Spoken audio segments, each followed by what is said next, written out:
Misi hidup gue adalah gue pengen benerin uang yang rusak, gitu.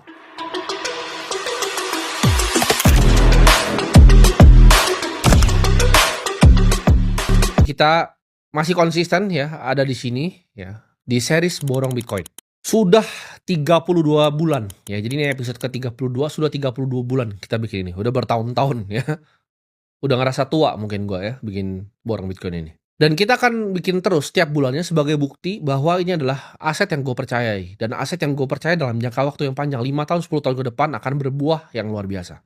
2025 itu akan jadi tahun di mana kalian para holder Bitcoin tuh ngerasa bahwa aset kalian nggak bertumbuh secara signifikan, tapi nggak apa-apa ya.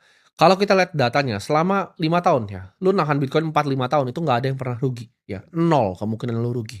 Kita mungkin bisa ngelihat aset-aset lain seperti S&P ya, seperti aset-aset yang lain juga, emas ya kan, perak bahkan naik jauh lebih tinggi dibanding Bitcoin. Tapi nggak apa-apa ya, layaknya semua aset, semua itu ada masanya dan semua ada waktunya. Ini justru saatnya menurut gue untuk kita punya conviction untuk terus gitu kan. Kita akan lihat ke depannya mungkin Federal Reserve akan mengubah kebijakannya ya, yaitu quantitative easing di mungkin 2026 Q3 atau Q4.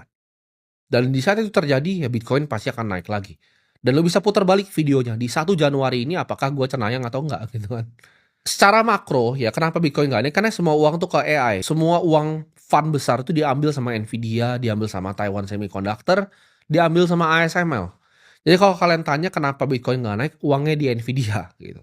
Kita lihat tapi adopsi Bitcoin sudah di sini ya, dengan Harvard nambah posisinya, ya banyak state punya fund gitu kan. Negara punya fund seperti Abu Dhabi ya, seperti negara-negara besar lainnya.